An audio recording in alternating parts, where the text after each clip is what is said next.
धन्यवाद सभापति महोदय। माननीय मोदी जी ने इस देश में 2014 के बाद जितने भी परिवर्तन किए हैं, उस परिवर्तन में सबसे बड़ा परिवर्तन आजादी के बाद ये जीएसटी का था, क्योंकि कॉन्स्टिट्यूएंट असेंबली में भी सभापति महोदय लगातार इसके ऊपर चर्चा रही कि स्टेट कैसे टैक्स कलेक्ट करेगा, सेंटर कैसे टैक्स कलेक्ट करेगा। कुछ अधिकार स्टेट को दिए गए, कुछ अधिकार सेंटर को दिए गए, लेकिन ज्यों-ज्यों इकोनॉमी बढ़ती रही, पूरी दुनिया की इकोनॉमी बढ़ती रही, उसमें लोगों ने यह तय किया कि जो आम आदमी है वो सेंटर और स्टेट के टैक्स से इतना तबाह हो जाता है, टैक्स पर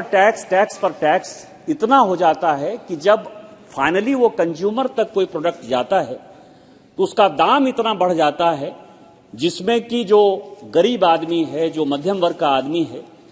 वो उन चीजों को अफोर्ड नहीं कर सकता है। 2014 में माननीय मोदी, और जब मैं ये कहता हूं तो कई एक लोगों को लगता है कि 2014 के पहले देश था ही नहीं, 2014 के पहले कुछ हुआ ही नहीं। मैं आपको बताऊं, इसका इतिहास यह है सभापति महोदय कि 2002 में जब भारतीय जनता पार्टी की सरकार थी अटल बिहारी वाजपेयी जी के नेतृत्व में, तो एक केलकर कमेटी बनी थी और केलकर कमेटी ने एक वैल्यू एडेड टैक्स जो है, एक प्रपोजिशन जो है बढ़ाया था कि अब अपने को इकोनॉमी में ग्रूम करने के लिए वैल्यू एडेड टैक्स की आवश्यकता है। वैल्यू एडेड टैक्स लागू हो गया, हमारी सरकार चली गई 2004 में, और 2006-07 के जिस फाइनेंस बिल की बात कर रही थी निर्मला सीतारामन जी, जिनके नेतृत्व में देश की इकोनॉमी इतनी ग्रो हो रही है कि 2027 उन्होंने टारगेट फिक्स कर रखा है माननीय प्रधानमंत्री जी के नेतृत्व में कि हम तीसरी दुनिया की सबसे बड़ी इकोनॉमी होंगे। 2006-07 में तत्कालीन यूपीए की सरकार ने, कांग्रेस सरकार ने कहा कि हम जीएसटी लाएंगे। 2006-07 से लेकर 2014 तक 8 साल तक इनकी सरकार रही और 8 साल में ये केवल एक तकिया कलाम, जैसे गरीबी हटाओ का नारा 1971 से लगता रहा, और जब तक उनकी सरकार रही 2014 तक गरीब खत्म हो गया, लेकिन गरीबी नहीं हट पाई। उसी तरह से उन्होंने जीएसटी के लिए कहा कि जीएसटी लाएंगे, जीएसटी लाएंगे, जीएसटी नहीं लाएंगे, क्योंकि उनमें इतनी हिम्मत नहीं थी, हैसियत नहीं थी, या उनके ऊपर इतना विश्वास नहीं था राज्यों का कि वो अपने टैक्स को जो है छोड़ने को तैयार हो, या एक फेडरल स्ट्रक्चर में, कोऑपरेटिव फेडरलिज्म में किसी तरह का जो है बातचीत हो। लेकिन जब 2014 में माननीय प्रधानमंत्री जी बने, अरुण जेटली जी तत्कालीन वित्त मंत्री थे, इन लोगों ने बहुत मेहनत की और मोदी जी का जो नेतृत्व था, इतना मजबूत नेतृत्व था कि राज्यों को उनके ऊपर भरोसा था, क्योंकि गुजरात उस वक्त एक ऐसा राज्य था जो ये कहता था कि जीएसटी का जो ये ऐसा स्ट्रक्चर है, ये देश के लिए अच्छा नहीं है। तो मुख्यमंत्री के नाते जो उनके अनुभव थे,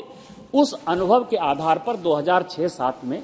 ये एक बड़ा टैक्स जीएसटी लेकर आई। इसमें 37 टैक्स हैं सभापति महोदय, 37 ऐसे टैक्स हैं जो टैक्स जो है वो इसमें मर्ज किए गए। अब 37 प्रकार के टैक्स जो राज्य लगाते थे, कुछ टैक्स जो कुछ सेंटर लगाते थे, अब उस तरह के टैक्स नहीं लगते। इसीलिए कंज्यूमर तक जब ये सामान पहुंचता है तो वो कंज्यूमर तक वो सस्ते में पहुंचता है, और इसी कारण से हमारी जो जीडीपी है वो आगे बढ़ती हुई नजर आती है। इसमें जो अभी सबसे महत्वपूर्ण दूसरा जो लेजिस्लेशन है, जिसके लिए 109 और 110 को अमेंड करने की बात कही है, सेकेंड एपेलेट अथॉरिटी जो है जीएसटी की बनाई गई है, वो और भी महत्वपूर्ण है सर। इसमें क्या होता था कि जब आप भ्रष्टाचार की सरकार चलाते हैं तो उसमें आप जुडिशियरी को जाने अनजाने प्रभावित करने की कोशिश करते हैं, और सारा अधिकार आप अपने पास रखते हैं, जिसमें कि कैसे आप एडजस्ट करेंगे। तो ट्रिब्यूनल जो है सभी तरह के, आपको मैं बताऊं कि एक समय ऐसा आता है इस देश में कि कम से कम 100-150 ट्रिब्यूनल हो जाते। हमारी सरकार ने 2016-17 में यह तय किया कि इतने ट्रिब्यूनल बनाने की आवश्यकता नहीं है, और पोस्ट रिटायरमेंट हम बेनिफिट जो जजों को देते हैं वो अच्छा नहीं है। इसके अलावा जब हम अलग अलग ट्रिब्यूनल बनाते हैं तो अलग अलग, जैसे इन्होंने कहा कि किसी ट्रिब्यूनल का है कि 62 साल में ही उसकी रिटायरमेंट हो जाएगी, किसी का 65 साल में रिटायरमेंट हो जाएगा, किसी का 67 साल में रिटायरमेंट हो जाएगा। तो भारत सरकार ने माननीय मोदी जी के नेतृत्व में यह तय किया कि ट्रिब्यूनल जो है वो सभी का बराबर होगा, सभी ट्रिब्यूनल के अधिकार बराबर होंगे। और टोटल मुझे लगता है कि कम से कम 12-14 ऐसे ट्रिब्यूनल हैं जो कि इस सरकार ने एबॉलिश की, जिसकी की आवश्यकता महसूस नहीं होती थी, जिसको कोई काम नहीं था, केवल गाड़ी देना था, घोड़ा देना था, उसको मकान देना था, उसको जो है पोस्ट रिटायरमेंट बेनिफिट देने थे। इस कारण से ट्रिब्यूनल एक्ट में संशोधन हुआ। इसके लिए सुप्रीम कोर्ट तक गया मामला, लेकिन सुप्रीम कोर्ट ने फाइनली भारत सरकार की कई एक बातों को माना। तो इसमें जो दूसरा संशोधन है,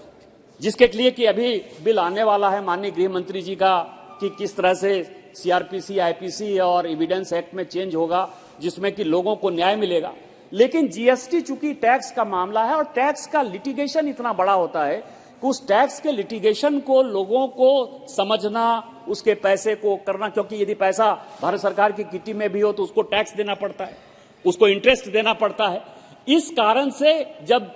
एपेलेट अथॉरिटी के बाद, एपेलेट ट्रिब्यूनल के बाद ये केस हाईकोर्ट में जाता है, सुप्रीम कोर्ट में जाता है, तो अनावश्यक जो है देरी हो जाती है और इस देरी की वजह से बहुत समस्याएं पैदा होती हैं। तो भारत सरकार ने एक बढ़िया काम किया इसके माध्यम से कि एक तो ट्रिब्यूनल को, जो ट्रिब्यूनल एक्ट था उस ट्रिब्यूनल एक्ट में ले आए कि जो सारे ट्रिब्यूनल हैं भारत सरकार के, वो सभी ट्रिब्यूनल में 70 साल और 67 साल का जो एक कैप है वो रहेगा। दूसरा जो सबसे बढ़िया काम किया, जो मैंने आपको कहा कि भारत सरकार ने अपने हाथ में, जो माननीय मंत्री महोदया ने अपने तकरीर में कहा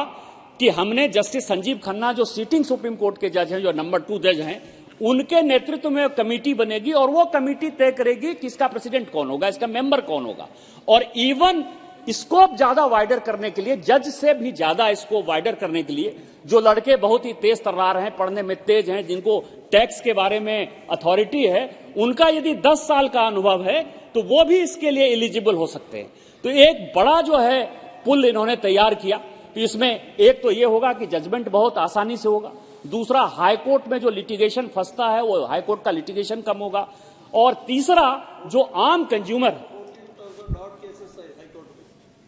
अब उदासी जी बता रहे हैं कि 14,000 से ऊपर जो है केसेस हैं, तो ये सारे केसेस को खत्म करने के लिए भारत सरकार ने माननीय प्रधानमंत्री जी के नेतृत्व में एक बड़ा फार रीचिंग लेजिस्लेशन लाया है। देखने में तो छोटा लगता है, लेकिन इसका जो असर होगा बहुत बड़ा होगा। और जिस तरह से जीएसटी काम कर रही है, 2 चीजों पर, जीएसटी काउंसिल जिसमें कोऑपरेटिव फेडरलिज्म है, और टेक्नोलॉजी जो जीएसटी एंड टेक्नोलॉजी है, और उसके आधार पर जो माननीय मंत्री महोदया ने बताया कि आज हम जीएसटी लाने के बाद राज्यों को भी कंपनसेट कर रहे हैं, टैक्स भी ज्यादा ला रहे हैं, ट्रांसपेरेंसी से एक पुल भी ज्यादा क्रिएट कर रहे हैं, और इस कारण से इंफ्रास्ट्रक्चर में भारत सरकार बड़ा काम कर रही है। जीडीपी का ग्रोथ हो रहा है, भारत बढ़ रहा है, और मोदी जी आगे बढ़ो, हम तुम्हारे साथ हैं, जो भारत का नारा है वो कारगर हो रहा है। हम इसके लिए उनको बधाई देते हैं, धन्यवाद देते हैं। इन्हीं शब्दों के साथ जय हिंद, जय भारत।